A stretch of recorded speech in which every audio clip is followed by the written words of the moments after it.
Hello students, welcome in online stream. मैं गुरिंदर सिंह। हम political science का हमने चैप्टर किया है अभी, राइट्स इन इंडियन कॉन्स्टिट्यूशन। तो अब अपने उसकी एक्सरसाइज करेंगे, उसके चैप्टर के पीछे जो क्वेश्चन आंसर्स है वो करेंगे। तो आप सब लोग बुक निकाल लीजिए, पेज नंबर बुक में 49 खोल लीजिए। ये लेक्चर लगाने से पहले अगर आपने इससे पहले वाले लेक्चर नहीं लगाए हैं तो वो लगाइए। आप राइट्स के बारे में समझिए, क्या अपने फंडामेंटल राइट्स हैं। इसके अलावा एक उसके अंदर टॉपिक है डीपीएसपी, उसके बारे में पढ़िए। वो पढ़ोगे तो आपको ये अच्छे से समझ में आएगा। वैसे तो क्वेश्चन आंसर जो एक्सरसाइज है वो अपने स्कूल में करते हैं, सभी के साथ मिलकर बच्चों से क्वेश्चन पूछते हैं, वो बताते हैं। एक टाइप का ग्रुप डिस्कशन होता है।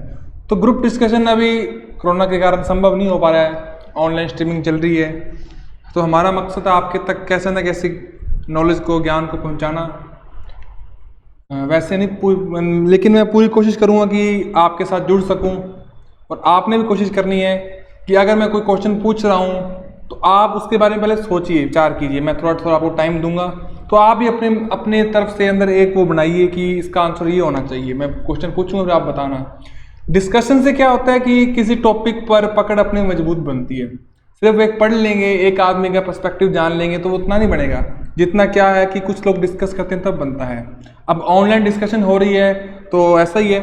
डिस्कशन से क्या है, हम उस टॉपिक तक पहुंचने के सभी जो रास्ते हैं वो देख लेंगे भी, क्या टॉपिक में कमी है, क्या इसमें समझ नहीं आया।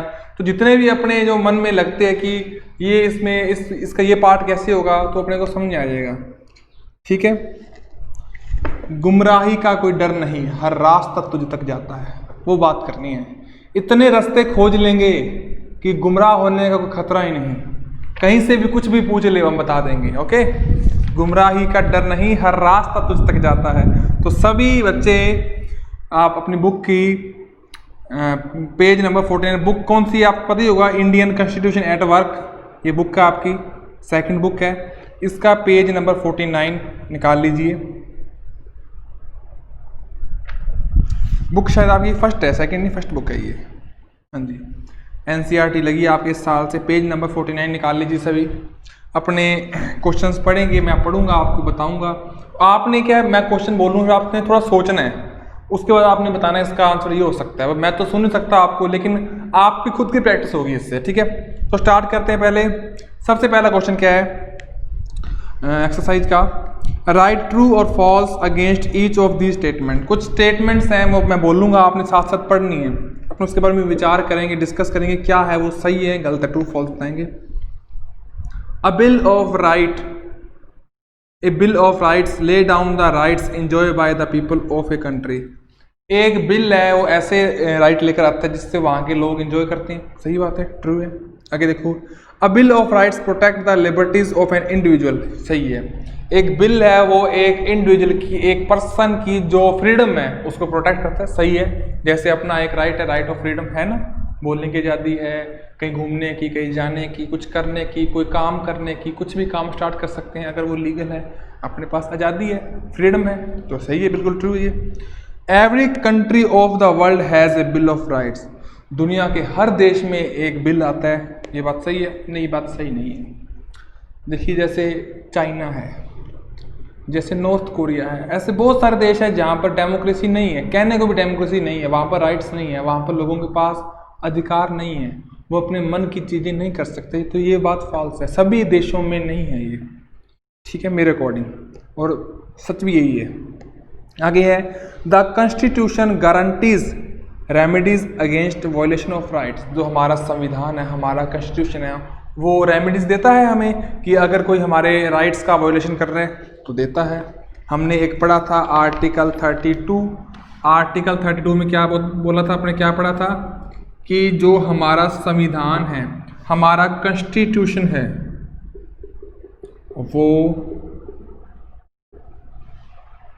वो हमारे राइट्स का गारंटर है। अगर इसका वायलेशन होता है, कोई भी करता है, तो वो इसको प्रोटेक्ट करेगा। ठीक है ना, तो ये बात ट्रू है।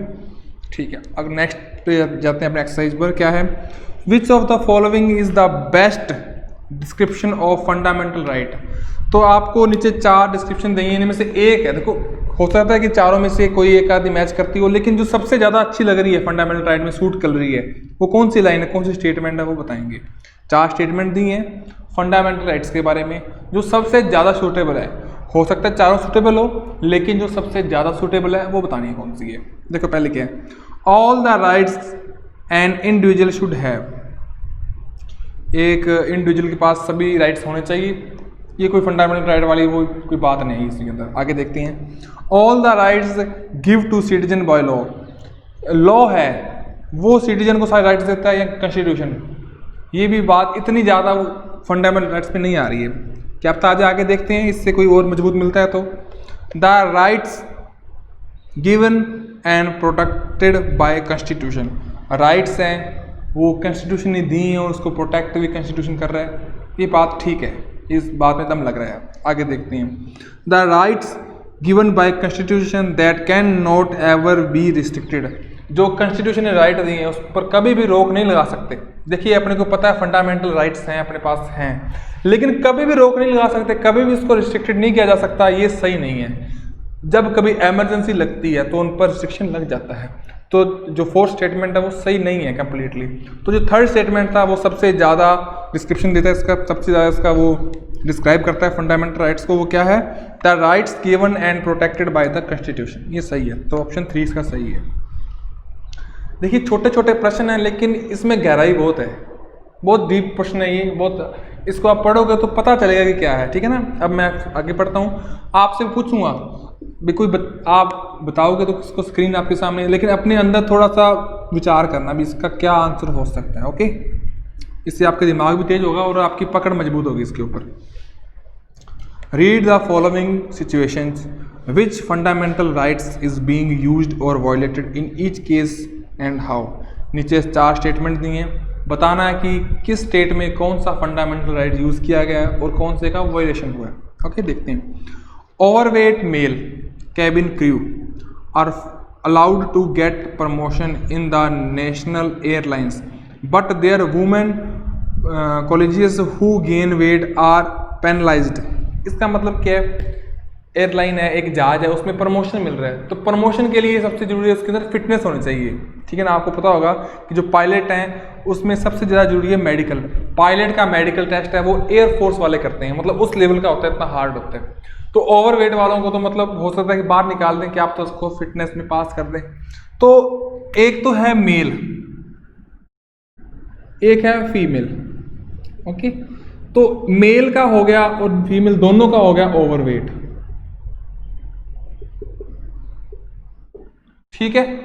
अब देना था प्रमोशन, मेल को तो प्रमोशन दे दिया गया, अच्छे से चला गया, लेकिन फीमेल को कह दिया गया ना भाई ओवरवेट है। हो सकता है कि दोनों की गलती है, दोनों प्रमोशन के हकदार नहीं है, लेकिन इसको दे दिया इसको नहीं दिया, वो दिया। अभी नियम कहते हैं कि ओवरवेट के वालों को प्रमोशन नहीं देंगे, ठीक है, इसको तो नहीं दिया, इसके लिए तो नियम याद आ गए, इसके वक्त नियम कहाँ गए, इसको दे दिया। तो ये कौन से राइट का वायलेशन है, दोनों इक्वल है, तो right of equality, right of equality का वायलेशन है, ठीक है ना, समझ गए। चलो नेक्स्ट देखते हैं। A director makes a documentary film that criticise the politics of government. एक डायरेक्टर है, उसने एक मूवी बनाई है जो गवर्नमेंट की पॉलिसी की को क्रिटिसाइज कर रही है, उसकी आलोचना कर रही है। तो बताओ, अपने गवर्नमेंट की कोई पॉलिसी से संतुष्ट नहीं है, सेटिस्फाइड नहीं है, या डायरेक्टर सेटिस्फाइड नहीं है, उसने उसको क्रिटिसाइज किया है, उसके खिलाफ बोला है, वो कौन सा राइट होगा बताओ, अपने मन में सोचो कौन सा राइट होगा। ये अपने एक्सप्रेस कर रहे हैं, अपनी फीलिंग्स प्रोटेस्ट कर रहे हैं, तो ये अपनी एक तरीके से फ्रीडम है, तो ये है राइट ऑफ फ्रीडम। थोड़ा सा ग्रीन पेन से लिखते हैं, लगे यार कोई अच्छी चीज है, समझ गए इस बात को, समझे भी डायरेक्टर ने अपनी फिल्म के जरिए, अपनी फिल्म के थ्रू किसी गवर्नमेंट की किसी पॉलिसी को क्रिटिसाइज किया है तो उसने अपनी फीलिंग्स एक्सप्रेस की है, वो अपनी फीलिंग एक्सप्रेस कर सकता है, कॉन्स्टिट्यूशन ने उसको ये राइट दिया है, ये है राइट ऑफ फ्रीडम। ठीक है, आगे चलते हैं अपने। People displaced by a big dam take out a really damaging rehabilitation. एक जगह डैम बना तो डैम के पास जो लोग, देखो मान लो नदी है, ये रिवर है, इस पर एक डैम बन रहा है, तो डैम बनने से क्या है कि यहाँ बहुत जगह पे पानी भर जाएगा डैम के कारण, तो यहाँ के जो लोग हैं उनके घर तो यहाँ पर अब रह नहीं सकते, पानी में डूब जाएंगे। तो सरकार ने इनको उठाकर कहीं और इनको बसाना पड़ेगा, ये गवर्नमेंट की ड्यूटी है। ठीक है, तो ये इनका कौन सा राइट है यहाँ पर जाने का बताओ? ये राइट है right of living, right of life, ये फ्रीडम में ही आता है, राइट ऑफ लाइफ। उनको भी जिंदा रहने का, जिंदगी जीने का अधिकार है। ठीक है, इसी के अंदर आ जाता है, ऐसे एक सब पार्ट है, सब क्लोज है। आगे देखिए, Andhra society runs Telugu medium schools outside Andhra Pradesh. बताइए आप क्या होगा इसका? एक आंध्र प्रदेश है, एक स्टेट है, उसमें तेलुगु भाषा का यूज़ करते हैं, साउथ वाले करते हैं ना अन्ना, तो आंध्र वाले साउथ वाले एक अपनी तेलुगु भाषा है, उनकी तेलुगु लैंग्वेज है, तो उस तेलुगु लैंग्वेज के स्कूल वो बाहर भी चला रहे हैं, तो ये किस राइट के तहत है ये? तो एक तेलुगु स्कूल है, वैसे तो जो आंध्र प्रदेश है उसकी ऑफिशियल लैंग्वेज है तेलुगु, लेकिन ये तेलुगु मीडियम के स्कूल यहाँ से बाहर भी चला रहे हैं, तो मतलब उनको लगता है कि ये हमारी कल्चर है, इस कल्चर को ये बाहर भी चला रहे हैं। तो कल्चर वाला कौन सा राइट होता है? Right of culture and education. Okay ना, तो ये वाला राइट है। कौन सा आर्टिकल है ये? आर्टिकल 30, 29-30। ठीक है, आगे देखते हैं अपने। नेक्स्ट क्वेश्चन है, नेक्स्ट एक्सरसाइज है, which of the following is correct interpretation of culture and educational right. Culture और एजुकेशनल राइट्स अपने जो पढ़े थे उसकी जो करेक्ट क्या है इसके अंदर वो बताना है। देखो, only children belonging to minority groups that has opened educational institute can study here. तो देखिए, सिर्फ माइनॉरिटी वाले बच्चे ही वहाँ पर पढ़ सकते हैं, कोई कल्चरल स्कूल बने सिर्फ माइनॉरिटी वाले बच्चे वहाँ पढ़ सकते हैं? नहीं, ऐसा नहीं है, सभी प्रकार के बच्चे वहाँ पर आ सकते हैं और पढ़ सकते हैं।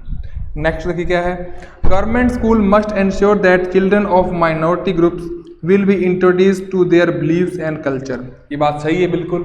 एक गवर्नमेंट है, उसका स्कूल है, गवर्नमेंट ने अगर कोई माइनॉरिटी के लिए कुछ खोला है, स्कूल खोले हैं, तो गवर्नमेंट का ये रिस्पॉन्सिबिलिटी है कि वो इंश्योर करे कि सभी स्कूलों में माइनॉरिटीज़ को उनकी कल्चर सिखा रहे हैं, ताकि उनकी कल्चर प्रमोट हो, वो एक्सटिंक्ट ना हो जाए, ख़त्म ना हो जाए, कहीं लुप्त ना हो जाए।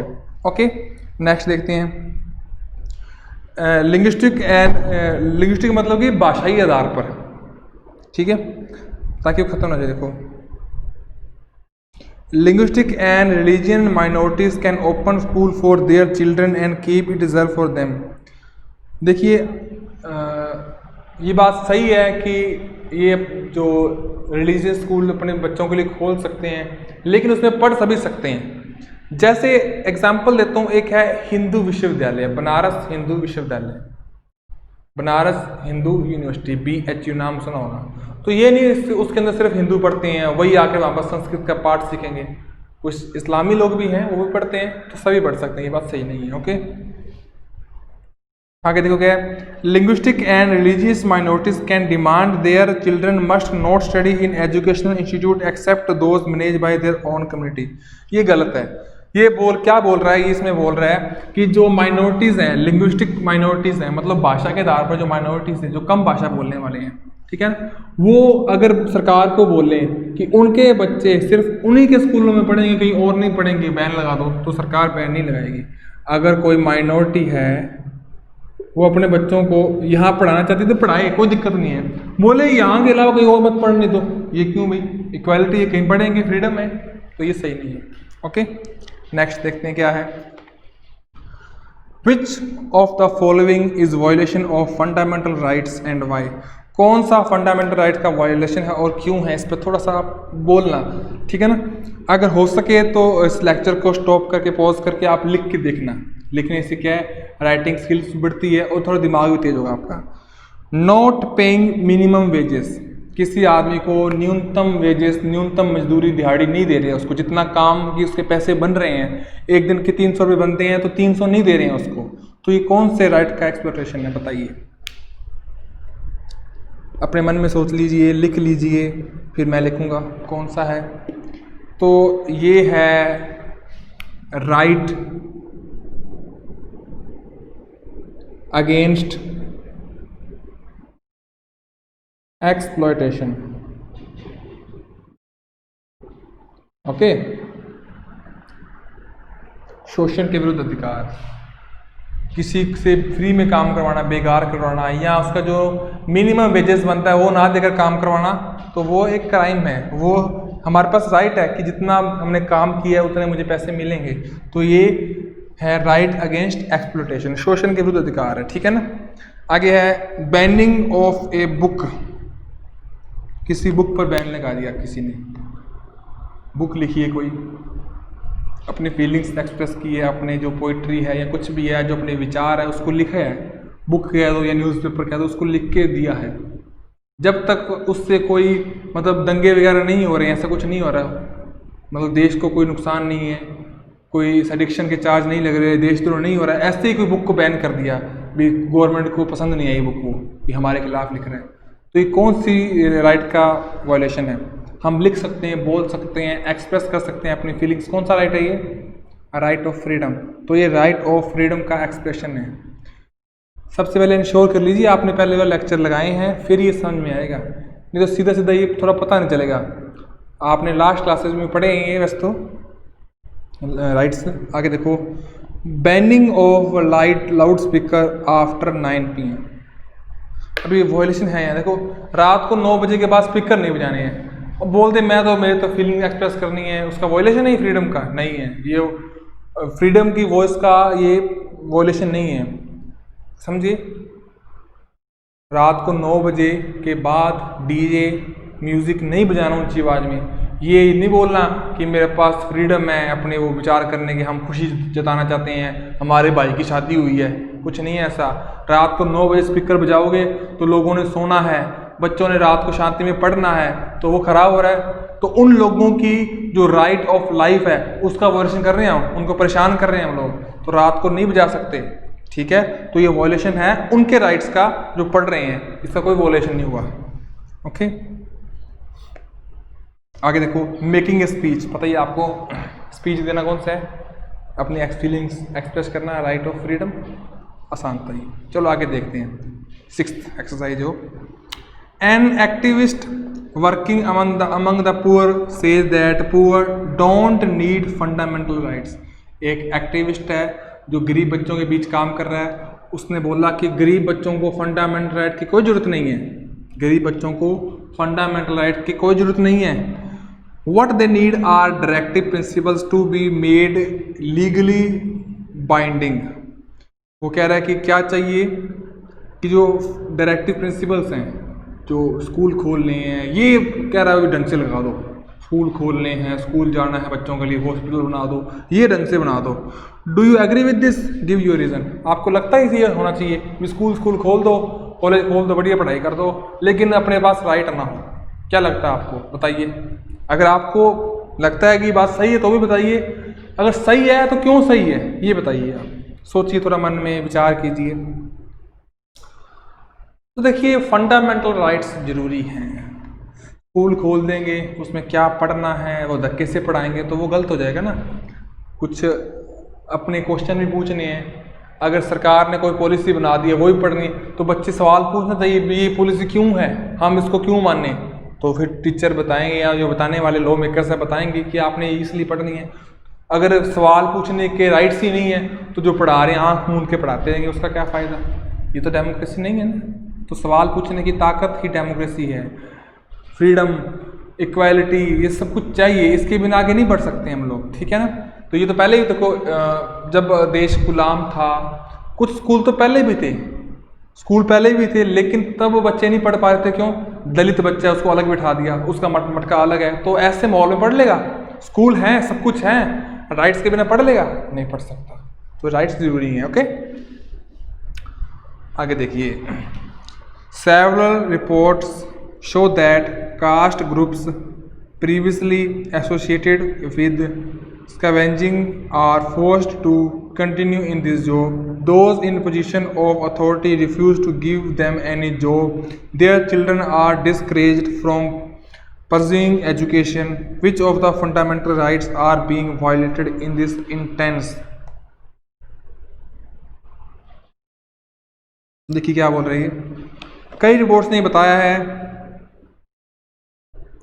कि ना कुछ कास्ट वाले लोग हैं, कुछ अपर कास्ट वाले लोग, वो कह रहे हैं कि हम हमारे यहाँ पर लोअर कास्ट वालों को काम नहीं देंगे। अब काम नहीं देंगे तो एजुकेशन नहीं आएगी, तो वो उनके बच्चे हैं जो छोटी कास्ट वाले, वो पढ़ाई करने के लिए इतने एनकरेज नहीं हो पाएंगे क्योंकि उनकी फाइनेंशियल कंडीशन अच्छी नहीं है, या वो कहीं जा नहीं पा रहे हैं क्योंकि वो कह रहे हैं कि हम तो छोटी कास्ट वालों को रखेंगे नहीं। तो ये कौन से फंडामेंटल राइट का वायलेशन हो रहा है बताइए आप। छोटी कास्ट वालों को रखेंगे नहीं, बड़ी कास्ट वालों का ये, या कास्ट के आधार पर कास्ट का ग्रुप बन गया, अभी छोटी कास्ट वाले अलग रहें, कौन सा बताइए जिसमें कास्ट के आधार पर, कास्ट के बेसिस पर डिस्क्रिमिनेशन हो रहा है, मतलब दो कास्ट बना दी, मतलब अनइक्वल कर दिया। तो ये है right of equality, right of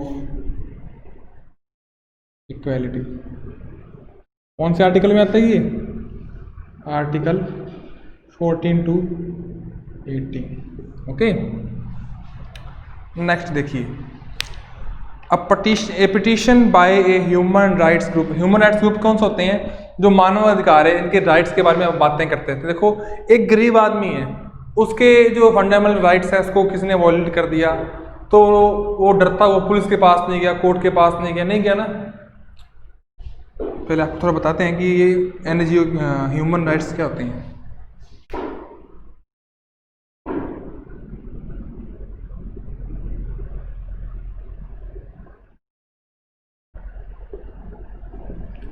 देखो, आपको पता है अभी ह्यूमंस के पास राइट्स हैं बहुत सारे, अपने पढ़े हैं बहुत सारे राइट, फंडामेंटल राइट्स है। तो अब मान लो कोई गरीब आदमी है, पढ़ा लिखा नहीं है, अब उसके ह्यूमन राइट्स हैं, उसको पता ही नहीं मेरे पास ये राइट्स हैं, उसको पुलिस ने पकड़ के मारा, वो बोला ही नहीं, पुलिस तो मार सकती है, उनके पास तो वर्दी है। उस बड़े शहर के बड़े लोग हैं, उन्होंने इसकी ज़मीन ले ली या इससे कुछ गलत काम करवाने को उसको मजबूर कर दिया, उसको पता ही नहीं है मैं इसको अपोज कर सकता हूँ, मैं इसका विरोध कर सकता हूँ, उसको पता ही नहीं है। लेकिन अगर इसके घर वाले को घर पर है, उसको पीटा, ये शिकायत नहीं कर सकता, यार वो तो मार सकते हैं, पुलिस है। मान लो पुलिस आई, किसी के कहने पर, किसी लीडर के कहने पर आके इसको पीट गई, वो बोलेगा पुलिस तो कुछ कह ही नहीं सकती। तो ऐसे लोग भी होते हैं ना जिनको अपने राइट्स के पता ही नहीं है, या अपनी राइट्स अगर इनको पता भी है तो इनके पास इतनी हिम्मत, इतना पैसा नहीं है कि सुप्रीम कोर्ट जाके केस लड़ सकें, ऐसा कुछ कर सकें। तो इसके लिए एक कमीशन है, उसको बोलते हैं ह्यूमन राइट्स कमीशन। ये इंश्योर करता है कि सभी के ह्यूमन राइट्स बने रहें, किसी का वायलेशन ना हो। इसी के बारे में आगे है, आप सभी क्वेश्चन पढ़िए।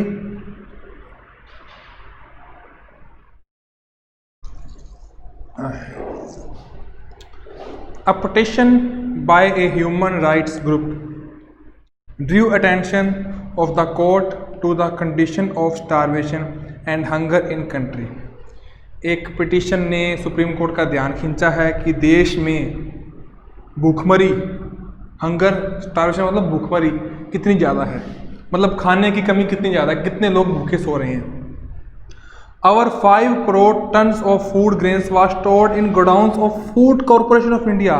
Research show that a large number of ration card holders do not know about their quantity of food grains they can purchase from fair price shop. It requested the court to order the government to improve its public distribution system. Okay. तो पहले देखो ये statement समझो, hope आपको समझ में आ गई होगी, नहीं तो थोड़ा मैं ट्रांसलेट करके बताता हूँ क्या है। इसने एक एनजीओ है या ह्यूमन राइट्स कमीशन है, उसने सर्वे किया। उसने सर्वे किया कि देश में 5 करोड़ लोग ऐसे हैं जो भूखमरी से, स्टारवेशन से परेशान हैं। सॉरी, देश में बहुत सारे लोग परेशान हैं, और देश में ना 5 करोड़ टन अनाज का भंडार एफसीआई वो है जो सामान खरीद कर रखता है। जैसे ना आपने कणक उगाई या कोई अनाज या फसल उगाई, उसको सरकार को बेच देते हैं, तो सरकार के बड़े बड़े गोडाउन हैं, गोदाम पड़े हैं, सरकार उनमें रख लेती है, कभी जरूरत पड़ेगी तो निकाल कर देंगे। जैसे जो स्कूलों में कणक आती है सरकारी स्कूलों में, या फेयर प्राइस शॉप यानी कि जो उचित मूल्य की दुकानें जिसको अपने डिपू बोलते हैं, वहाँ पर कणक आती है गरीबों के लिए कम दाम पर आती है ना, तो वहाँ पर ला सकते हैं। तो वहाँ पर लाने के लिए 5 करोड़ दम, अब गोडाउन में 5 करोड़ पड़ा, 5 करोड़ टन अनाज पड़ा सड़ रहा है, लेकिन लोगों के खाने के लिए वहाँ पर नहीं है। तो सरकार को एक ऐसी पॉलिसी लानी चाहिए कि वो सभी के पास पहुँच जाए इक्वली। अब गोदामों में पड़ा पड़ा वो सड़ जाएगा, लोग भूख से मर रहे हैं। तो सरकार को एंश्योर करना चाहिए कि ये जो अनाज पड़ा है वो सभी के पास पहुंचे, राशन कार्ड होल्डर्स के पास। ओके, उनको पता ही नहीं है। तो देखो क्या है, which different rights does this case involve, how are these rights interlinked. तो आप बताओ कि जो ये आपको मैंने अभी केस बताया, इसमें कौन से राइट्स इसके अंदर हो सकते हैं और वो कैसे इंटरलिंक्ड हैं, बताइए आप, सोचिए कौन से राइट्स इसके अंदर इंटरलिंक्ड हो सकते हैं। तो देखो इसमें सबसे बड़ा राइट है, खाना नहीं खाएंगे तो क्या हो जाएंगे, उनका लाइफस्टाइल गिर जाएगा, बीमार हो सकते हैं, उनकी डेथ भी हो सकती है स्टारवेशन से। तो राइट ऑफ लाइफ किसके अंदर आता है, ये राइट ऑफ लाइफ ये किसके अंदर आता है, ये आता है राइट ऑफ फ्रीडम में। लोगों को जिंदा रहने का अधिकार है, जिंदा कैसे रहेंगे, जो खाना खाएंगे वो, तो ये इसके अंदर आता है। ओके, आगे है शुड दीज, और देखते हैं, सोचिए आप और कौन सा हो सकता है। मैं भी सोचता हूँ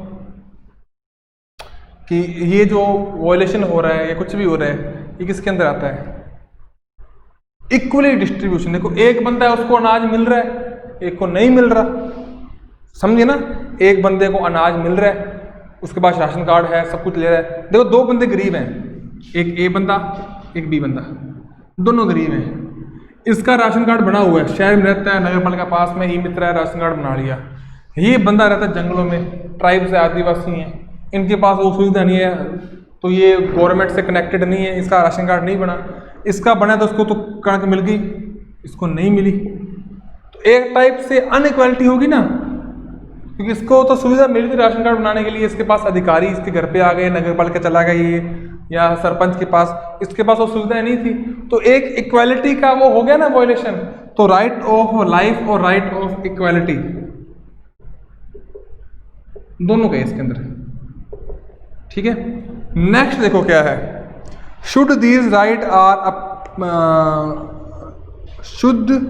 right form part of A right of life. तो ये पहले अपने लिख ही लिया वो चीज़, तो ये सारे राइट ऑफ लाइफ का पार्ट ही है ना, हाँ है, होने चाहिए भी ये, ठीक है।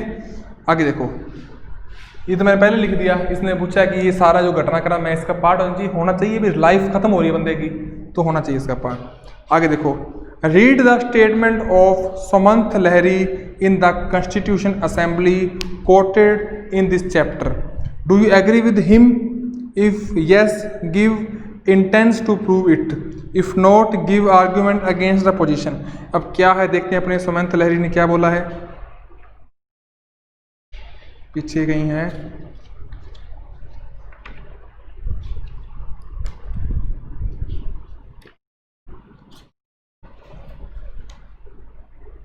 देखिए क्या बोले, पेज नंबर 36 निकाल लीजिए, वहाँ पर सुमंत लहरी का एक स्टेटमेंट दिया हुआ है। इसने कहा कि वो देखो क्या लगता है आपको, क्या विचार है आपके उसके बारे में, फिर अपने देखते हैं। सभी खोल लीजिए, पेज नंबर 36 पे आ जाइए कि आप इस पे एग्री हैं नहीं। देखो, आई फील दैट सुमंत लहरी जी हैं, इन्होंने कॉन्स्टिट्यूशन असेंबली में, जब असेंबलीज में फ्रेम हो रहा था कॉन्स्टिट्यूशन, तब क्या लोग आपस में डिबेट करते थे, डिस्कशन करते थे भी क्या होना चाहिए, उस वक्त बोलेगी लाइन है ये। क्या बोल रहे हैं ये बोल रहे हैं कि I feel that many of these fundamental rights have been framed from the point of view of police constable.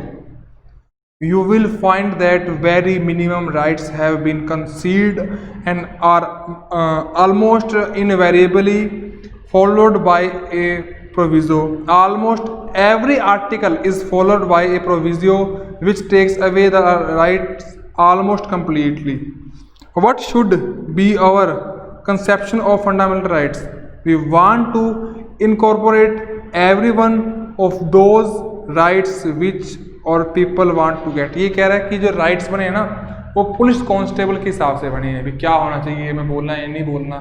तो आपको क्या लगता है, सोचिए कि आपके क्या विचार हैं। ये विचार आप एक पेज पर लिखिए, ठीक है ना। इसके बारे में मैं अभी चर्चा नहीं करूँगा क्योंकि ये आपके विचार है, मैं चाहता हूँ कि आप लिखिए ये, फिर मैं इसके बारे में बाद में बात करूँगा, ओके, फिर कभी देखेंगे। बाकी मुझे लगता है कि ये राइट्स जो बने हैं बिल्कुल सही बने हैं, ठीक है। आप लिखिए कि आपको क्या लगता है कि ये राइट्स कैसे हैं। देखने में लगता है कि किसी पुलिस के लिए अच्छे हैं, पुलिस को बनाने मतलब पुलिस के अधिकारों की ज़्यादा रक्षा कर रही हैं। देखिए एक पुलिस राज बन रहा है, यहाँ ये अच्छी डेमोक्रेसी है जिसमें लोगों का लाइफस्टाइल भी अच्छा है। आप सोचिए और लिखना है इसमें। नेक्स्ट क्वेश्चन करें, देखो आगे क्या है।